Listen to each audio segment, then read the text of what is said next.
오늘 우리에게 주시는 하나님의 말씀 요한복음 6장 1절로 15절까지 말씀입니다. 요한복음 6장 1절로 15절까지 말씀 함께 교독하도록 하겠습니다. 그 후에 예수께서 디베라 갈릴리 바다 건너편으로 가시매 큰 무리가 따르니 이는 병자들에게 행하시는 표적을 보았습니다. 예수께서 산에 오르사 제자들과 함께 거기 앉으시니 예수께서 눈을 들어 큰 무리가 자기에게로 오는 것을 보시고 빌립에게 이르시되 우리가 어디서 떡을 사서 이 사람들을 먹이겠느냐 하시니 이렇게 말씀하시면 신이 어떻게 하실지를 아시고 빌립을 시험하고자 하십니다. 빌립이 대답하되 각 사람으로 조금씩 받게 할지라도 200데나리온의 떡이 부족하리이다. 제자 중 하나 곧 시몬 베드로의 형제 안드레가 예수께 여짜오되 여기 한 아이가 있어 보리떡 5개와 물고기 2마리를 가지고 있나이다. 그러나 그것이 이 많은 사람에게 얼마나 되게 사옵나이까. 예수께서 이르시되 사람들과 함께하라 하시니 그곳에 잔디가 많은지라 사람들이 앉으니 수가 5,000명쯤이더라. 예수께서 떡을 가져 축사하신 후에 앉아있는 자들에게 나눠주시고 물고기도 그렇게 그들의 원대로 주시니라. 그들이 배부르게 예수께서 제자들에게 이르시되 남은 조각을 거두고 버리는 것이 없게 하라 하시니 이에 거두니 보리떡 5개로 먹고 남은 조각이 12바구니에 찼더라. 그 사람들이 예수께서 행하신 이 표적을 보고 말하되 이는 참으로 세상에 오실 그 선지자가 하라. 함께 읽겠습니다. 그러므로 예수께서 그들이 와서 자기를 억지로 붙들어 임금으로 삼으려는 줄 아시고 다시 혼자 산으로 떠나가시니라. 아멘. 오늘 본문도 여러분 쉽게 생각하시면 안 되는 본문인 것은 이제 다 아실 것을 압니다. 오병이어라고 해서 뭐 작은 소자 하나가 드린 그 작은 것, 그 작은 것으로 예수님은 5,000명을 먹이셨다. 그러니 우리도 그렇게 드리자라고 하는 뭐 헌금 동료의 단골 메뉴로 등장하는 그런 본문으로 생각하시면 안 돼요. 하나님은 기본적으로 우리에게 물질을 요구하시지 않습니다. 하나님은 물질이 필요하신 분이 아니세요. 우리에게 원하시는 것은 물질뿐만 아니라 우리가 귀하다고 생각했던 모든 것, 그러니까 하나님 외에 그 다른 어떤 것들, 귀하게 생각하는 그 어떤 것들을 자신에게 내려놓기를 바라십니다. 내려놓는다라고 하는 표현도 좀 그렇지만 부족한데 이러한 모든 것들, 너희들에게 주어진, 우리에게 주어진 그 모든 것들이 그 어떤 것들 중에서도 하나님을 더욱더 깊이 깨달아 알 수 있는 것들로 너희들에게 주어졌다라는 것을 깨달아 알기를 바라는 것이에요. 그래서 헌금도 그런 의미에서 하나님 앞에 드려지는 것이고 또 우리의 삶도 그런 의미에서 하나님 앞에 드리는 것이에요. 하나님이 우리가 조금 더 일한다고 해서 더 좋아하고 조금 더 드린다고 해서 좋아하는 것 아닙니다. 우리의 모든 것을 다 받으시기를 원하세요, 하나님은. 그러니까 이런 말씀도 있지 않습니까? 내 보물이 있는 곳에 내 마음도 있다. 여기서 말하는 보물인 내 자신을 존재케 하는, 내가 보물로 생각하는 내 주변에 쌓아놓은 모든 것들이에요. 단순히 물질뿐만 아니라. 그런 것들이 하나님 앞에 어떤 마음으로 드려지고 어떤 마음으로 내가 가지고 있느냐, 이것을 보신다라는 것이에요. 그래서 오늘 이 본문 말씀도 사실은 그렇게 단순히 오병이어처럼 우리도 드려보자 라고 하는 그런 말씀으로 보아서는 안 된다 이 말입니다. 이것은 5장까지 내려온 예수님에 대해서 가르쳐 주셨던 그 놀라운 일들, 다시 말씀드리면 예수님은 누구신가, 예수님이 무엇 때문에 오셨는가, 어떤 일을 행하셨는가 라고 하는 그 연결 속에서 이 본문이 쭉 나온다는 것입니다. 조금 더 말씀을 드리면 예수님은 요한복음에 7가지 이적을 행하셨거든요. 첫 번째 이적이 어떤 이적이냐면 가나의 혼인잔치고, 두 번째는 왕의 신하의 아들을 살리신 것, 그리고 38년의 병자를 고쳐주심, 그리고 이 5,000명을 먹이시는 내용이 딱 등장하는 겁니다. 복습하는 의미에서 가나의 혼인잔치는 예수님은 누구신가를 나타내는 이적이고요. 왕의 신하의 아들을 살리신 것은 예수님의 참된 능력, 다시 말하면 하나님은 어떻게 우리를 이끄시는가라고 하는 그런 모든 모습들을 담고 있는 것이고 38년 된 병자를 고치시는 것은 오직 예수님만이 참된 구원의 길이다라는 것을 나타내는 것이에요. 그렇다면 이 오병이의 역사, 이 일도 예수님의 어떤 부분을 나타내는 건 아니겠습니까? 자, 그러면 오늘 이 본문 말씀을 자세히 한번 들여다보면 예수님은 그 후에 디베라 바다, 디베라의 갈릴리 바다 건너편으로 가셨다고 합니다. 그 후에라고 하는 이 내용을 원어로 보면 메타입니다. 메타 한번 말씀드린 적이 있죠. 메타라는 것은 부속물이라는 뜻이에요. 그러니까 이 메타라는 단어가 어떤 단어냐면 여러분 로마의 그 함선, 뭐 페르시아의 함선도 마찬가지예요. 그 노예선을 보면 노예와 배가 한 개 묶어져 있지 않습니까? 쇠사슬로. 그래서 배가 침몰하면 그들도 같이 죽는 겁니다. 그게 메타예요. 메타. 그렇기 때문에 그 후에라고 하는 것은 그 앞에 있는 내용과 연결해서 말씀드린다라는 겁니다. 동일한 개념을 얘기하는 것이죠. 그래서 이러한 것들 그렇게 되어지는 상황 속에서 큰 무리가 쭉 나오는 것입니다. 이런 모양새를 생각하면서 말씀을 한번 들어보십시오. 2절과 3절입니다. 큰 무리가 따르니 이는 병자들에게 행하시는 표적을 보았음이로라. 예수께서 산에 오르사 제자들과 함께 거기 앉으시니라고 합니다. 큰 무리가 따르긴 따릅니다. 그리고 그 이유가 병자들에게 행하신 표적을 보아서 따랐다고 얘기하는 겁니다.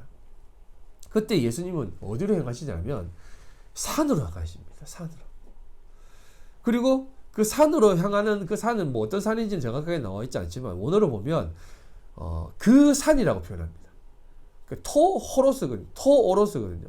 그래서 그 산에 올라갔다라고 표현합니다. 그 산에 올라갔다라고 하는 그 이유는 사실상 의미가 있는 거예요. 이런 것들을 좀 생각하면서 말씀을 봐야 되는데 우리는 너무 쉽게 말씀을 보아서 조금 아닌데 아무튼 우리가 이 모습을 생각할 때 그 오병이어의 역사를 생각하면 뭐 그림도 많잖아요. 푸른 잔디 위에 수많은 사람이 쭉 앉아 있고 그래서 예수님이 떡을 탁 나눠주시면서 행복한 표정을 하면서 그들에게 먹을 것을 채워주는 그런 어떤 흡사 그 지상 낙원과 같은 모습으로 비춰지잖아요. 그런데 사실은 예수님이 산에 올라가신 이유가 따로 있다는 것입니다. 오늘 말씀의 결론 부분일 수도 있고 또 마지막 절인 15절을 다시 한번 보면 그러므로 예수께서 그들이 와서 자기를 억지로 붙들어 임금으로 삼으려는 줄 아시고 다시 혼자 떠나가시니라. 어디로요? 산으로 떠나가신다는 겁니다. 그 산으로 오르십니다. 산으로 오르세요. 산으로 오르시는데 좀 보시면 산에 오르신 이유가 그 사람들이 와가지고 억지로 예수님을 이렇게 왕으로 삼으시려고 한다는 것입니다. 왕으로 삼으시기 위해서 한다는 겁니다. 그러니까 이 예수님이 산에 올라가서 말씀을 가르치는 것도 사실은 많은 무리가 따르니까 거기에서 말씀이 제대로 전달되지 않는다라는 내용이에요. 그러니까 올라가시고 제자들만 따라 올라왔다는 겁니다. 근데 무리들은 꾸역꾸역 올라오는데 사실은 그 복음의 진리는 그들에게 사실 잘 전달이 되지 않는다는 겁니다. 우리도 다 알잖아요. 예수님이 나중에 지적하는 말씀. 너희들이 따른 이유는 표적을 보는 것이 아니고 떡을 먹고 배부른 까닭이다라고 하잖아요. 그러니까 예수님을 따르는 이유는 먹을 거 달라고 쫓아온 것입니다. 체험을 달라는 거죠. 먹고 사는 길을 달라는 것으로 쫓아온 것이지 진리를 깨닫고자 하는 말씀은 아니다라는 것이에요. 그래서 이렇게 좀 더 저기 보면 산상수훈도 마찬가지입니다. 5장 1절입니다. 마태복음 5장 1절. 예수께서 무리를 보시고 산에 올라가 앉으시니 제자들이 나온지라라고 합니다. 그러니까 예수님은 그 무리들을 바라보시면서 사실은 조금 피하시는 마음으로 올라가시는 거예요. 근데 제자들만 따라 올라오는 것입니다. 그 산상수훈도 사실 제자들에게만 한 내용이에요. 자, 그래서 그럼에도 불구하고 무리들이 따라 올라오긴 옵니다. 병행구절인 누가복음이나 마가복음에 보면 따라온 그들에게도 하나님의 나라에 대해서 전했다라고 말씀을 합니다만 사실은 그들 중에 대부분의 사람들은 떡을 먹고 배부른 까닭으로 쫓아왔다라고 성경을 기록하고 있어요. 자, 그런 것들을 생각하면서 오늘 본문을 또 들여다보면 마침 유대인의 명절인 유월절이 가까웠다라고 합니다. 자, 한번 지리적으로 좀 생각하시는 분들은 아실 거예요. 6월절이 가까워오면 사람들이 뭐 하러 갑니까? 6월절 대이동 아시죠? 예루살렘으로 다 가요. 근데 예수님이 지금 복음을 전하고 있는 자리는 갈릴리 디베라 바닷가 근처인 베세다 지역입니다. 요 지역은 예루살렘은 남쪽이고 요 지역은 북쪽이에요. 그리고 사람들은 대부분 다 남쪽으로 내려갔어야 될 시기입니다. 그런데도 불구하고 예수님을 따라서 다 북쪽에 모여 있는 거예요. 이 절기에 예수님은 예루살렘으로 내려가시지 않고 갈릴리 지역에 있다니까요. 사람들이 오기를 원하지 않는다라고 하는 그런 어떤 마음이 담겨져 있다는 겁니다. 그럼에도 불구하고 이 사람들은 제사까지도 포기하고 예수님을 쫓아왔다는 겁니다. 왜? 먹고 살려고. 이런 것을 보면 제사라든지 뭐 오늘날 예배라고 생각하겠습니다. 예배도 먹고 살기 위해서 예배를 드리는 것 아니겠습니까? 그런 것들로 예수를 믿는다면 참 가난한 믿음이지 않겠습니까? 그래서 예수님은 그렇게 모여있는 사람들 중에 제자를 한 명 부릅니다. 빌립을 부릅니다. 그리고 말씀에 기록한 대로 빌립에게 이렇게 물으시면 빌립이 어떻게 하실지 다 알고 있기 때문에 그렇게 묻는 겁니다. 왜? 이걸 통해서 우리에게 가르쳐 주시는 거예요. 빌립에게 묻습니다. 우리가 어디서, 그러니까 사람들에게 먹을 것을 주어라 라고 하니까 우리가 어디서 떡을 사서 이 사람들을 먹이겠느냐 라고 예수님 물으니까 빌립이 이렇게 얘기합니다. 빌립은요 베세다 사람이면서 베드로와 안드레의 동향이에요. 그러니까 지금 이쪽 지역 사람입니다. 그래서 그곳 지명에 있는 제자 중에 한 명을 택해가지고 먹을 것을 좀 보내려고 하는 것입니다. 근데 베세다라고 하는 지명 이름이 어떤 뜻이냐면 물고기를 잡는 집 이런 뜻이에요. 의미가 있죠. 그래서 이런 부분들을 보면 다 예수님께서 그런 지명이라든지 이런 것들도 다 우리에게 의미를 담고 얘기하는 거예요. 자, 보시면 6절입니다. 이렇게 말씀하시면 친히 어떻게 하실지를 아시고 빌립을 시험하고자 하심이라. 말 그대로 예수님은 빌립의 대답을 아시고 빌립에게 물어보십니다. 시험하고자. 빌립이 이렇게 대답합니다. 빌립이 대답하되 각 사람으로 조금씩 받게 할지라도 200데나리온의 떡이 부족하리이다 라고 합니다. 사람이 많으니까 조금씩 나눠주더라도 200데나리온의 떡이 부족할 지경이다 라고 합니다. 한 데나리온은 한 사람, 한 노동자의 하루 품삯입니다. 오늘날로 환산하면 8만 원에서 10만 원 정도 되지 않겠습니까? 그렇게 따지면 대략 2천만 원이 넘는 돈이라는 거예요. 이렇게 얘기하는 것은, 빌립이 이렇게 대답하는 것은 예수님 몇천 듭니다. 못 먹입니다. 이런 뜻이에요. 그리고 또 그냥 못한다는 의미로 얘기하는 것입니다. 못 먹인다는 뜻이죠. 근데 거기서 한 사람이 툭 튀어나옵니다. 누구냐면 8절로 9절입니다. 제자 중 하나 곧 시몬 베드로의 형제 안드레가 예수께 여짜오되 여기 한 아이가 있어 보리떡 5개와 물고기 2마리를 가지고 있나이다. 그러나 그것이 이 많은 사람에게 얼마나 되게 사옵나이까? 라고 합니다. 빌립과 같은 동향의 제자인 한 사람이 나왔습니다. 안드레죠. 여기 한 아이가 있는데 보리떡 5개와 물고기 2마리를 가지고 있습니다. 그렇지만 이 사람들에게 이게 무슨 의미가 있겠습니까? 라고 하는 뉘앙스를 한다는 것이에요. 이 뉘앙스를 아셔야 되는 겁니다. 예수님, 이거라도 있으니까 이걸로 어떻게 좀 해보십시오. 라고 하는 것이 아니라 요거 가져왔는데 요게 되겠습니까? 요거 있는데 뭐 하실 수 있겠어요? 라고 하는 것이에요. 근데 우리는 이 부분을 대부분 이렇게 들었지 않습니까? 한 아이가 가져온 보리떡 5개와 물고기 2마리를 가지고 이게 시발점이 되어 5천 명을 먹이셨습니다. 여러분들도 이런 삶을 살아가시길 바랍니다. 뭐 이렇게 얘기 들었지 않겠습니까? 얘기를 전하고 또 들었지 않았겠습니까? 그런데 자세히 들여다보면 안드레가 정확하게 말합니다. 이게 무슨 의미가 있겠습니까? 자, 이 부분을 다른 본문에서도 한번 보면 제자들이 사람들이 많은 것을 보시고 그들을 돌려보내어서 자기들끼리 사먹고 오게 하소서라고 하면서 마가복음 6장 36절로 38절에 이렇게 얘기합니다.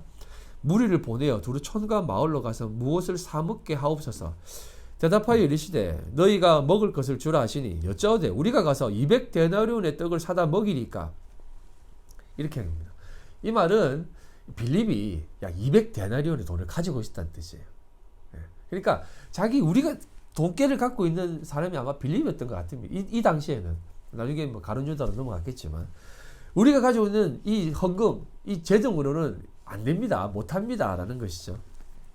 그러니까 예수님께서 이렇게 묻습니다. 너희에게 떡 몇 개가 있는지 가서 보라 하시니 알아보고 이르되 떡 5개와 물고기 2마리가 있더이다 하거늘이랍니다. 여러분 5,000명이 모여 있습니다. 5,000명 중에 물고기 뭐 얼마큼 있느냐 물어봤을 때 보리떡 5개와 물고기 2마리만 딸랑 있다고 합니다. 이게 무슨 말이 되는 소리예요? 5,000명이 있는데 이건 의미가 있어서 얘기하는 것입니다.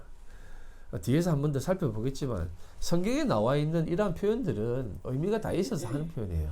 자, 그리고 또 한 가지가 뭐냐면 여기서 등장하는 보리떡입니다. 보리빵, 보리떡인데 이 보리떡은 사실상 밀가루떡도 아니고 정말 아무것도 아닌 떡이에요. 가뭄이 들었을 때 먹을 것이 진짜 없을 때 해먹는 게 이 보리떡입니다. 열왕기하 4장입니다. 엘리사 시대 때 가뭄이 들고 흉년이 들어서 먹을 것이 진짜 없을 때 일어났던 행동인데 42절로 43절입니다. 한 사람이 바알 살리사에서부터 와서 처음 만든 떡 곧 보리떡 20개와 또 자루에 담긴 채소를 하나님의 사람에게 드린지라 그가 이르되 무리에게 주어 먹게 하라. 그 사환이 이르되 이게 이제 선지자 생도들입니다. 어찌 이것을 100명에게 주겠나이까 하나 엘리사는 또 이르되 무리에게 주어 먹게 하라. 하나님의 말씀이 그들이 먹고 남으리라 하셨느니라.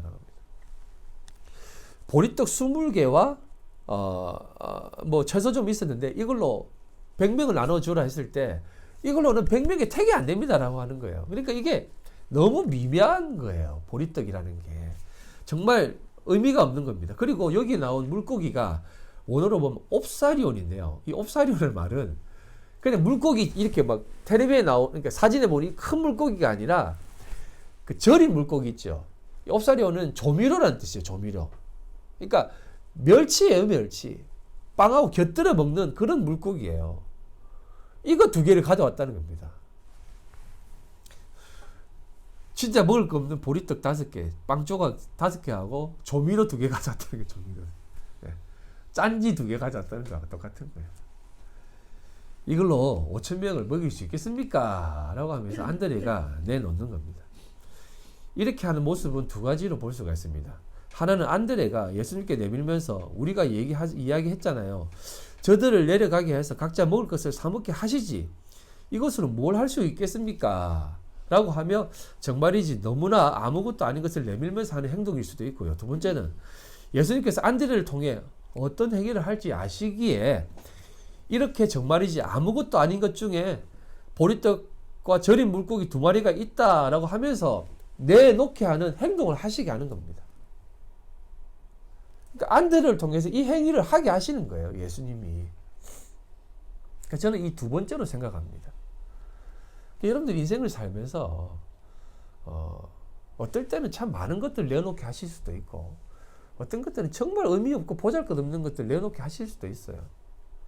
그럴 때 하나님 내가 이런 못난 놈이 이런 걸 어떻게 내놓습니까? 이걸로 뭘 나갈 수 있습니까? 안 돼요. 싫어요. 못 가요. 이것만큼 하나님의 뜻을 모르는 것 없습니다. 무엇보다도 중요한 것은 여러분들이 가지고 있는 것이 아니고 여러분들이 내놓고자 하는 수준이 아니라 주님이 내놓아라. 내가 그걸로 뻥튀기 해준다는 게 아니고 하나님의 뜻을 가르쳐 주겠다는 거예요. 그래 여러분들의 삶도 마찬가지입니다. 살다 보면 좀 못날 수도 있고 부족할 수도 있잖아요. 근데 그걸로 살지 마세요. 하나님은 여러분들에게 가장 귀한 것들을 주시는 겁니다. 사람들이 보기에는 정말 보잘것없고 짠지 멸치 쪼가리 2개 있는 것처럼 보이지만 하나님은 그걸 통해서 여러분들에게 하나님의 역사를 보여주신다는 거예요.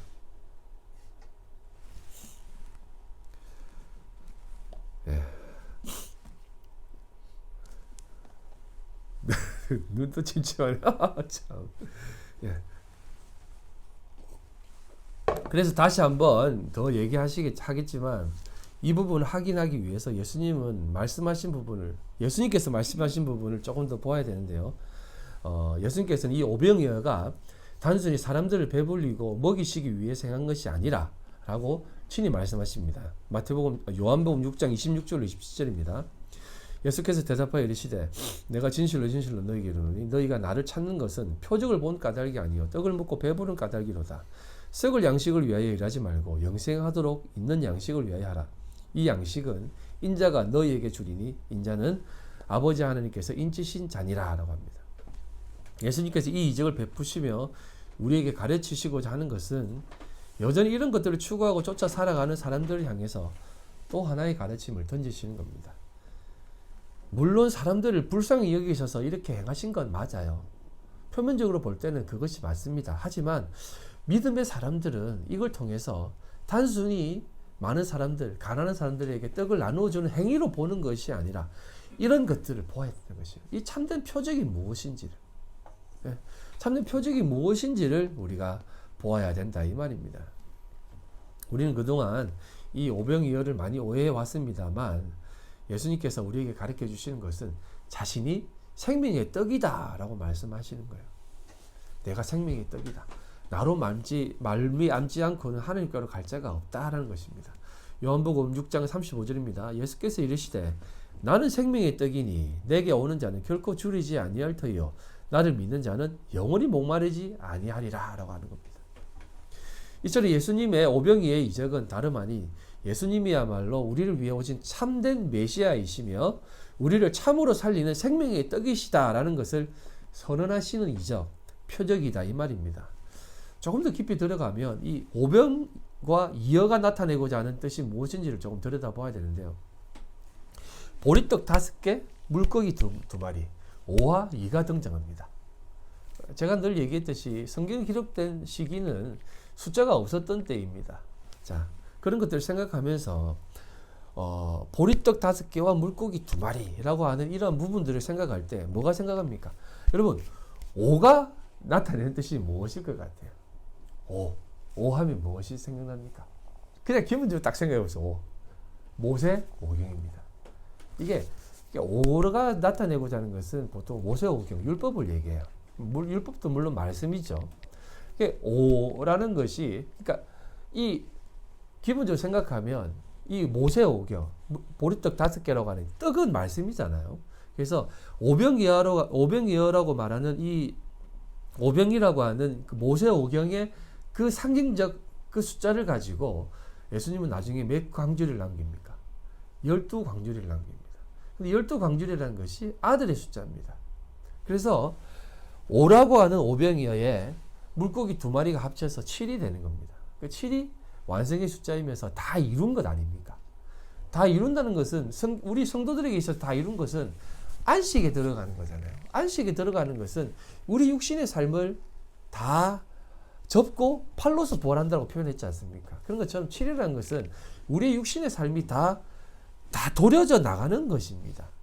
그래서 예수님이 십자가에 돌아가시면서 다 이루었다라고 표현한 것이고 그게 안식이시고 그래서 오병이어는 그렇게 완성해서 12아들로 12광주로 남기시면서 참된 아들로서 완성시키는 것을 보여주는 것이에요. 그래서 예수님이 오신 이유는 너희들에게 지금 오병이어로 12광주를 남기는 것은 내가 너희들을 참된 진리로 모세 오경에 매여 있는 너희들을 참된 아들로 만들어 주겠다라고 하는 겁니다. 그래서 제가 구약에 머물면 여호와 신앙에 머물면 우리는 지옥 갈 수밖에 없다고 말씀을 드렸지 않습니까? 하나님을 하나님으로 믿으면 우리는 지옥 가요. 왜? 하나님 앞에서는 누구도 설 수 있는 자가 없어요. 아무리 깨끗하게 살아도. 근데 하나님을 아버지로 우리가 양자된 순간 예수 그리스도가 내 안에 들어와 우리가 양자되는 순간 우리는 참된 아들이 되는 겁니다. 그게 양자예요. 그래서 이제 우리 오늘 학생들에게 예수님의 탄생에 대해서 말씀을 전하면서 이렇게 얘기를 했어요. 사람들이 지금도 재림을 기다리고 있지 않느냐. 종말을 꿈꾸면서 재림을 기다리는데 재림을 기다리는 자세도 구약의 메시아를 기다리는 자세로 기다린다면 그것은 구약에 머물러 죽는 사람과 동일한 사람들이다라고 말씀을 드렸어요. 여러분 메시아를 기다릴 때 구약의 사람들이 기다리는 메시아처럼 재림을 기다리면 안 돼요. 오늘도 다음 주나 그 다음 주 연속으로 이렇게 말씀을 전할 때 가르쳐 드리겠지만 예수님이 지금 우리 안에 계신다고 해요? 안 계신다고 해요? 하신다고 하잖아요. 그럼 이 예수님은 뭐고 다시 오시는 예수님은 뭐예요? 성경에 나와 있는 이 그림적 언어는 이 완성된 우리가 바라보게 되는 것들이에요. 그러니까 예수님이 구름 타고 오신다라고 하는 것은 우리가 그것을 바라보게 되는 겁니다. 완성된 성도만 바라볼 수 있다니까요. 근데 그 완성된 성도의 자리가 어떤 자리예요? 육신의 삶을 다 벗는 순간이에요. 그래서 종말은 개인적 종말이라고 항상 표현하잖아요. 이 시대가 멸망의 날을 기다리면서 꿈의 물만 기다리는 것도 나쁘지 않습니다. 종말론적 신앙이 나쁜 것은 아니에요. 왜? 주님을 더욱더 경외하며 살 수 있거든요. 그러나 그걸 구약적 메시아를 기다리는 모습으로 기다린다면 그건 역시 사실 잘못된 모습이에요. 예수님은 여러분들 안에 계십니다. 지금 이미 임재와 있다니까요. 그걸 생각하며 여러분들의 종말을 맞이해야 되는 거예요. 정말 구름 타고 이 사도 바울이 삼청전에 갔다 왔다는 그 의미도 그런 의미예요. 하늘이 됐잖아요. 그게 구름 타고 올라간 거지 뭡니까? 뭐 구름 타고 올라가면 어디 뭐 다른 데 올라가는 거겠습니까? 그런 게 아니라니까요. 그래서 조금 더 생각을 하면 그래서 오병이어는 그런 의미가 있고 나중에 이제 마가복음에 보면 그 다음에 역사가 또 나타납니다.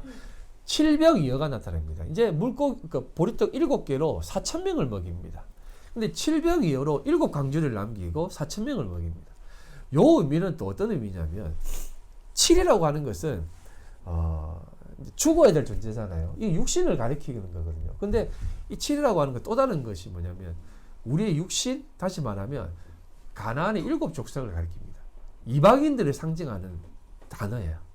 그래서 7병이요. 이 7 떡으로 7개를 만드는 겁니다. 예수님이 새롭게 7개를 만든 거예요. 그래서 이방인들 또한 내가 다 먹여 새로운 아들의 광주리 7으로 탄생시킬 것이다.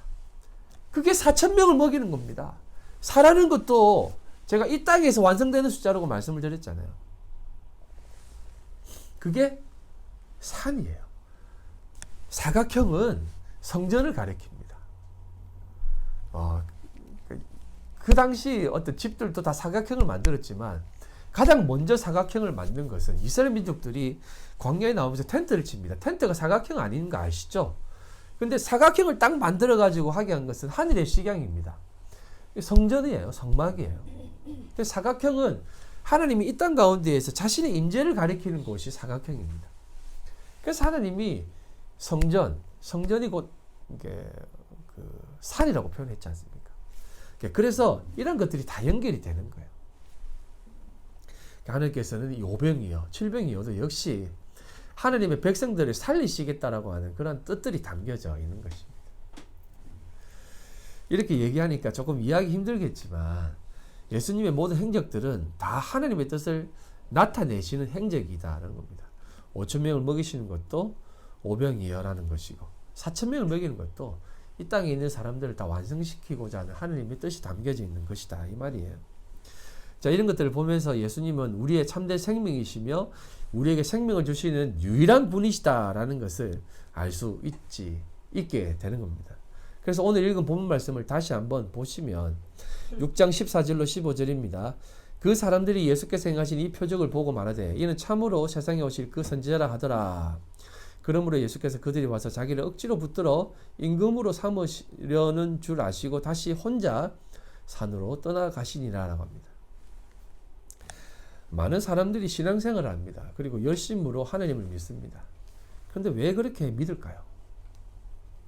여러분 주변에서 예수 믿는 사람들에게 한번 물어보십시오. 당신은 왜 예수를 믿습니까? 한번 물어보십시오. 그러면 다 이렇게 대답하실 거예요. 하나님을 생각하면 계시는 것 같아서 믿는다. 그리고 그래도 조금 믿는 게 좋은 것 같아서 믿는다. 하나님 제대로 안 믿으면 혼날 것 같아서 믿는다. 이렇게 표현하지 않겠습니까? 그런데 대부분의 사람들은 이 신앙생활을 하면서 하나님을 믿는 것은 이 땅 가운데 참된 그 평화, 참된 기쁨, 감사의 자리로 되어지기 위해서는 기독교가 더 많은 사람들에게 전파되어져야 된다고 생각하고 믿습니다. 예수 믿는 사람들이 더 많아지면 이 세상은 점점 더 귀하고 복되고 좋은 나라가 될 것이다라고 생각하고 믿어요. 그래서 더 많이 전도도 하고 그러지 않습니까?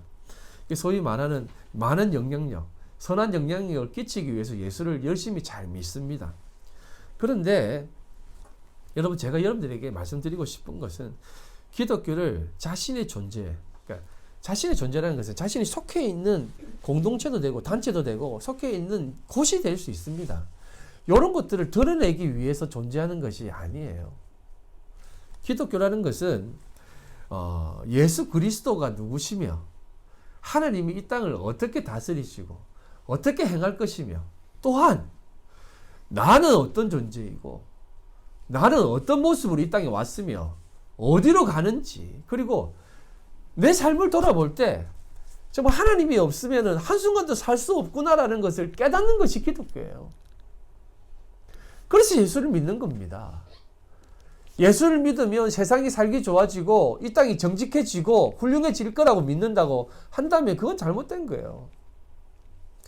요즘 특히 기독교가 확실하게 증명되어지고 있지 않습니까? 요즘은 더 많이 심심찮게 들려오더라고요. 제가 목사라고 얘기하면 예수 믿으세요? 예, 어떻게 예수님 믿어보셨습니까? 이런 물어보면 나 뭐 전에 한번 교회 나갈까 생각했는데 교회 다니는 사람하고 사업하다가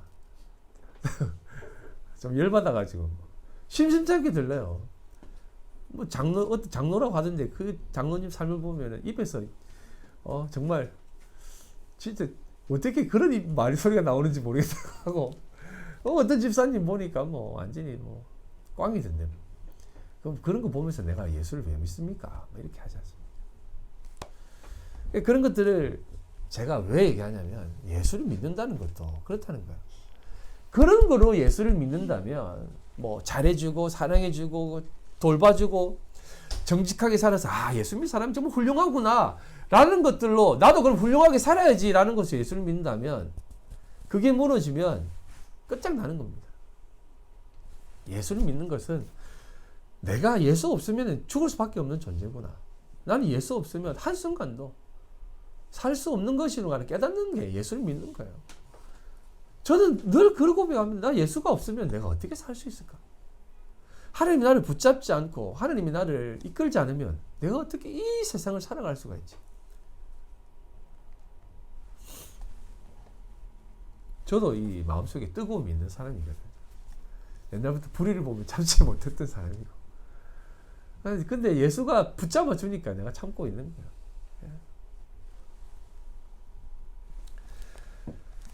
14절에 보면 이렇게 얘기합니다. 그 사람들이 예수께서 행하신 그 표적을 보고 라고 얘기합니다.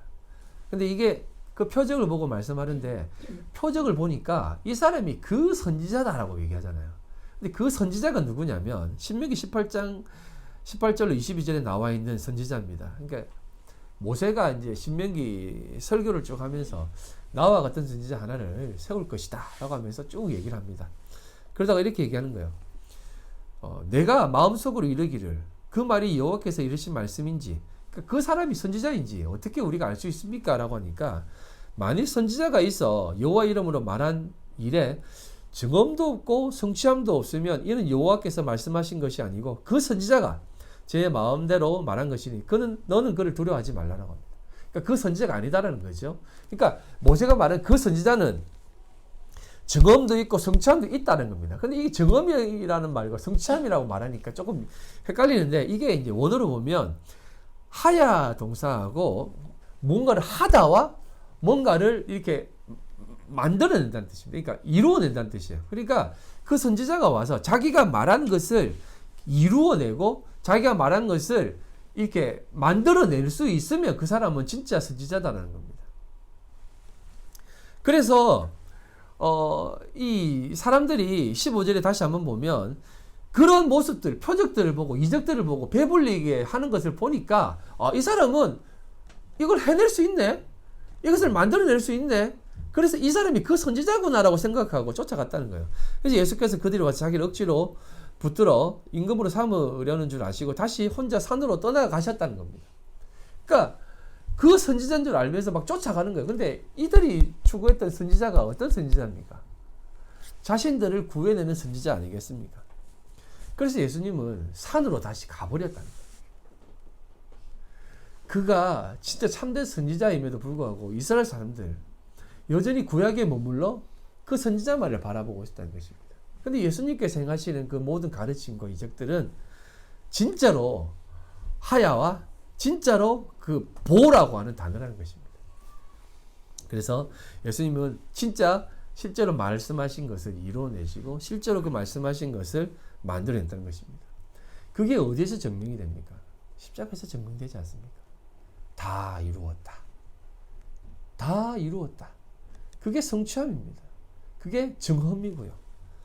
그래서 그 모든 것들을 바라보면서 우리는 믿음의 사람들은 무엇을 다 이루었는가를 바라볼 수 있어야 된다 이 말입니다. 그래도 불구하고 대부분의 사람들은 그 죽어가는 유대인의 왕을 그냥 표면적 유대인의 왕으로 보면서 아이고 저도 죽네 끝났네 하면서 세례 요한도 메시아라고 선지자라고 생각했고 죽으니까 이건 아닌갑다. 예수를 쫓아왔죠. 예수도 죽으니까 예수도 죽었네 아닌갑다라고 생각한 것입니다. 하지만 예수의 죽음은 그것이 아니다라는 것입니다. 그래서 예수님께서는 이 십자가의 삶, 다 이룬 삶을 이렇게 우리들에게 요한복음 6장 51절 57절에 이렇게 말씀해 주는 겁니다. 나는 하늘에서 내려온 살아있는 떡이니 사람이 이 떡을 먹으면 영생하리라. 내가 줄 떡은 곧 세상의 생명을 위한 내 살이니라 하시니라. 그러면 유대인들이 서로 다투어 이르되 이 사람이 어찌 능히 자기 살을 우리에게 주어 먹게 하겠느냐. 예수께서 이르시되 내가 진실로 너희에게 이르노니 인자의 살을 먹지 아니하고 인자의 피를 마시지 아니하면 너희 속에 생명이 없느니라. 이 살을 먹고 내 살을 먹고 내 피를 마시는 자는 영생을 가졌고 마지막 날에 내가 그를 다시 살리리니 내 살은 참된 양식이요 내 피는 참된 음료로다. 내 살을 먹고 내 피를 마시는 자는 내 안에 거하고 나도 그의 안에 거하나니 살아계신 아버지께서 나를 보내심에 내가 아버지로 말미암아 사는 것 같이 나를 먹는 그 사람도 나로 말미암아 살리라 라고 합니다. 예수님은 자신을 내어주는 겁니다. 너희들 나를 먹어라. 내 피를 다 마셔라. 이렇게 하는 거예요. 그래야만 너희들 안에 내가 거하고 또 너희들이 살 수 있다라는 것입니다. 나를 먹고 마셔라. 이건 성창시 때 한 번 던지는 말씀이 아니에요. 여러분의 모든 삶 속에서 이것이 일어나야 되는 겁니다. 한 번 먹고 끝나는 게 아니에요. 매 순간 예수를 먹고 예수를 마시는 겁니다. 그럴 때 여러분들은 살아나는 겁니다. 오병이어의 역사. 그것은 단순히 우리들의 필요를 채워주시는 것이 아니라 예수 그리스도 내가 왜 와서 어떻게 살아갈 것인지를 보여주는 겁니다. 나는 와서 너희들에게 살과 피를 다 내어주는 존재로 있다. 나를 먹고 마셔라 라는 겁니다. 여러분 성도들이는 그렇게 되는 겁니다. 기독교인은 그렇게 되는 거예요. 때로는 예수님의 살과 피를 먹는 게 뭔지 잘 모를 때가 있을 겁니다. 그래 여러분 그게 바로 여러분들의 살과 피를 깎는 삶이에요. 그리스도와 함께 믿음으로 살아가는 삶이 살과 피를 먹는 겁니다. 믿음으로 잘 이겨내십시오. 하나님은 여러분들을 지금도 바라보시고 계십니다. 그리고 지금도 여러분들을 향해 내 살을 먹고 내 피를 마셔라 라고 하면서 여러분들에게 이 자리로 이끌어 가십니다. 그 자리를 꼭 기억하시고 오늘도 믿음의 주여 온전케 하시는 예수 그리스도를 바라보며 훌륭한 삶을 살아내시는 귀한 성도님들 다 되시기를 주님의 이름으로 간절히 소망합니다. 아버지 하나님 감사합니다. 오늘도 우리를 이끌어 주셔서 주의 살과 주의 피를 먹게 하는 귀한 자리에 있게 주심에 너무나 감사합니다.